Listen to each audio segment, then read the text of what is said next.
კანადაში დიდი ოცეული სამიტის პარალელურად საპროტესტო აქცია მიმდინარეობს, რომელშიც 10,000-მდე ადამიანი მონაწილეობს. აქციის მშვიდობიანი მონაწილეებისგან განსხვავებით აქტივისტების რამდენიმე ჯგუფი სამართალდამცველებს დაუპირისპირდა. ტორონტოში უსაფრთხოების მიზნით მეტროსადგური და ქალაქის ყველაზე დიდი სავაჭრო ცენტრი დაიხურა.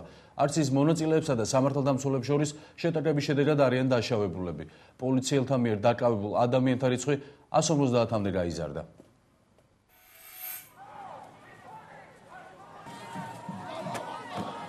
კანადაში დიდი ოცეული სამიტის პარალელურად საპროტესტო აქცია მიმდინარეობს, რომელშიც დაახლოებით 10,000 ადამიანი იღებს მონაწილეობას. აქციის მშვიდობიან მონაწილეებთან ერთად აქ ანარქისტებიც გამოჩნდნენ, რომლებიც სამართალდამცველებს დაუპირისპირდნენ.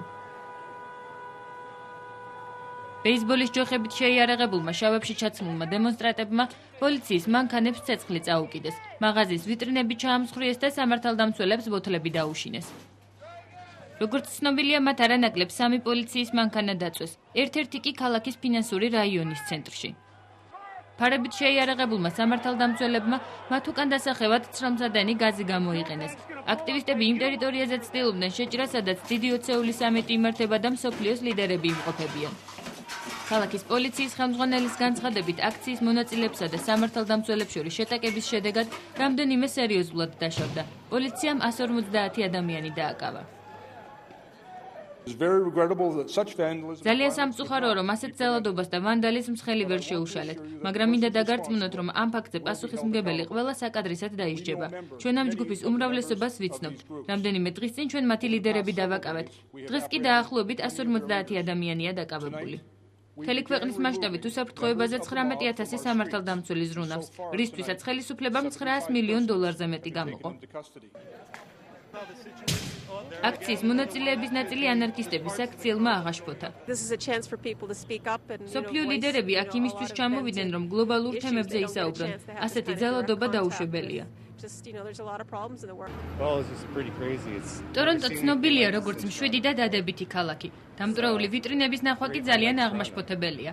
ამ ძალადობის უკან მხოლოდ რამდენიმე დაჯგუფება დგას. დამტვრეული ვიტრინების ნახვა კი ძალიან აღმაშფოთებელია. ამ ძალადობის უკან მხოლოდ რამდენიმე დაჯგუფება დგას. ტორონტოში უსაფრთხოების მიზნით მეტროსადგური და ქალაქის ყველა დიდი სავაჭრო ცენტრი დაიხურა. ვიქტორ დოლიძე საზოწაურკვეთილებაში ჩავარდილი ოპოზიციონერების განცხადებებზე კომენტარის გაკეთება არ სურს. ამით პარტია ჩვენი საქართველო თავისუფალი დემოკრატების წევრი ლევან რაჩიჩილაძის გუშინდელ განცხადებას გამოეხმაურა. ვიქტორ დოლიძის თქმით, მას არ აინტერესებს ვინ რას ამბობს, რადგან მათ ამბიციური და სერიოზული მიზნები აქვთ, მათ შორის საკრებულოს ფარგლებში.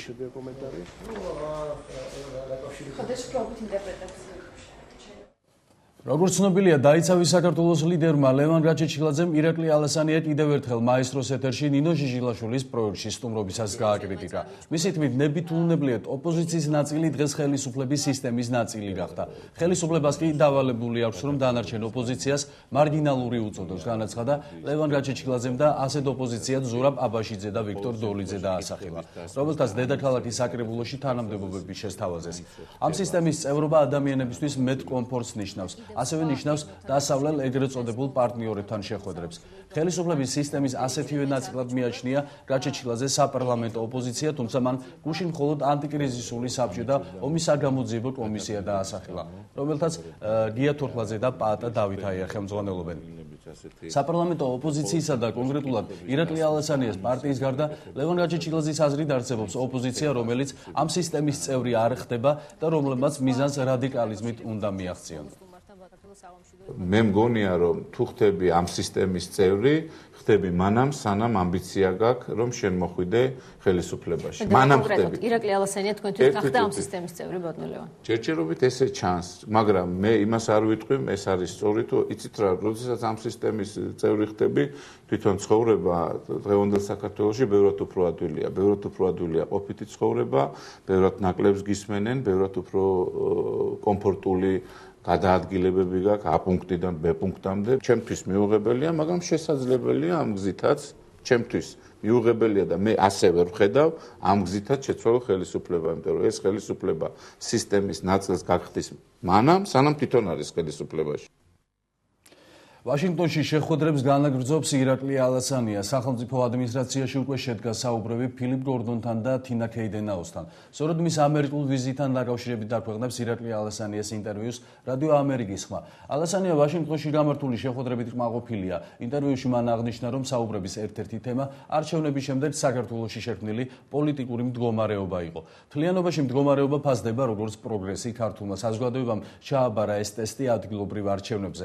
მოხერხდა ფუჩიდან და პოლარიზაციიდან პროცესების გადმოტანა პოლიტიკურ ჭრილში არჩევნების კუთხით. ასევე ერთმნიშვნელოვანია შეფასება, რომ ეს არჩევნები არ იყო დემოკრატიული არჩევნები და რომ ის შორს იდგა დემოკრატიული სტანდარტებისგან. სწორედ ამიტომ მთავარი აქცენტი, რასაც შეერთებული შტატები გააკეთებს ჩვენს ქვეყანაში დემოკრატიული მშენებლობის კუთხით, იქნება სწორედ საარჩევნო სისტემის შეცვლა. ჩემთვის ძალიან სასიამოვნო იყო იმის მოსმენა, რომ შეერთებული შტატები უახლოეს მომავალში გამოყოფს დახმარების ძალიან დიდ პაკეტს, რომელიც მიმართული იქნება კონკრეტულად საარჩევნო გარემოს შეცვლისკენ, ამბობს ირაკლი ალასანია. სადა რომელ პოლიტიკურ ძალასთან ერთად ხედავს საკუთარ თავს შალვა ნათელაშვილი და გაერთიანება თუ არა ლეიბორისტული პარტია რომელიმე პარტიასთან. ამ კითხვებს ლეიბორისტების ლიდერმა გუშინ მაესტროზე ნინო ჟიჟილაშვილის პოლიტმეტრში უპასუხა. საქართველოში ბოლო პერიოდში შექმნილი და შემდეგ მალევე დაშლილი პოლიტიკური ბლოკების ალიანსების თუ ეროვნული საბჭოს მარგალიტზე ის კიდევ ერთხელ დაარწმუნდა, რომ საქართველოში პოლიტიკური ძალების გაერთიანებას აზრი არ აქვს. ერთად არსებულმა ოპოზიციამ ვერ დაინახეთ როგორი რახარუხი დაასრულა თავიანთი არსებობა, ეს ალიანსები როგორ დაიშალა, ეროვნული საბჭო როგორ დაიშალა, წინაპარტიული ბლოკები როგორ დაიშალა. ეხლა თქვენ სათხედავთ. ნუ თუ მაინც არ აღნიშნავთ ამ პოზიტივს, რომ ლეიბორისტული პარტია 15 წელი არანაირ ბლოკში, ალიანსში, კოალიციაში არ გაწევრიანებულა და რასაც ვამბობდით, რომ ეს კოალიცია და ეს ბლოკი არის სავაჭროდ ამხედრებული ადამიანების გაერთიანება, ან დროებით პოლიტიკაში მოსული პირების ინტერეს ჯგუფი, რომელიც დაიშლება არჩევნებისთანავე და გამოიწვევს ეს დიდი მეტგაცრუებას, დეპრესიას, ნიჰილიზმს, ქვეყნის ისტორიული განვითარების შეფერხებას, ხო დადასტურდა ეს 15 წელი. კი ბატონო, გამართulda ლეიბორისტების პროგნოზი, კი ბატონო, კი ბატონო. დღეს რას აპირებთ, ეს მაინტერესებს ყველასთან, ვისაც სააკაშვილის გულით მოცილება უნდა. სტრუქტურული რეორგანიზაციის თაობაზე კანონში შესატანით ცვლილებების პროექტს პარლამენტი პირველი მოსმენით ხვალ რიგარეშეს ხდომაზე დაამტკიცებს. პროექტს მეორე და მესამე მოსმენით 29 ივნისის სესიაზე დაამტკიცებენ. ცვლილებები მთავრობის სტრუქტურული უფლებამოსილებისა და საქმიანობის შესახებ კანონში შედის, რომელსაც პარლამენტი დაჩქარებული წესით განიხილავს.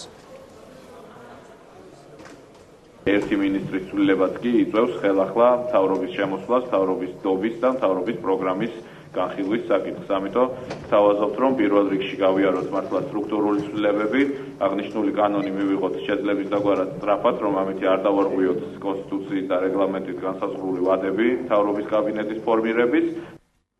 სტრუქტურული რეორგანიზაცია სამ სახელმწიფო უწყებას შეეხო, კერძოდ რეგიონალური განვითარებისა და ინფრასტრუქტურის სამინისტროს შემადგენლობიდან ეკონომიკის სამინისტროს ფარგლებში გადავიდა ერთიანი სატრანსპორტო ადმინისტრაცია. თავის მხრივ ამ უწყებას სახელწოდება შეეცვალა და ამიერიდან იგი ეკონომიკისა და მდგრადი განვითარების სამინისტროს სახელით იმუშავებს. გარდა ამისა, როგორც ცნობილია კულტურის, ძეგლთა დაცვისა და სპორტის სამინისტროს ერთ-ერთი სპორტისა და ახალგაზრდულ საქმეთა დეპარტამენტი გამოიყო, რომელიც დამოუკიდებელ სამინისტროს ჩამოყალიბდება. ზემოთ აღნიშნული სამინისტროების კონფიგურაციის შესრულის გამო ცვლილებები და დამატებები შევა 2010 წლის სახელმწიფო ბიუჯეტში. ტრაქტორების შეყვანა სოფლებში, ცოდნის დანერგვა, განათლების რეფორმაში და ჩვენ გვაქვს ჩვენი ისტორია, როგორ სახელში მას და მის ამ უწყების უფროსად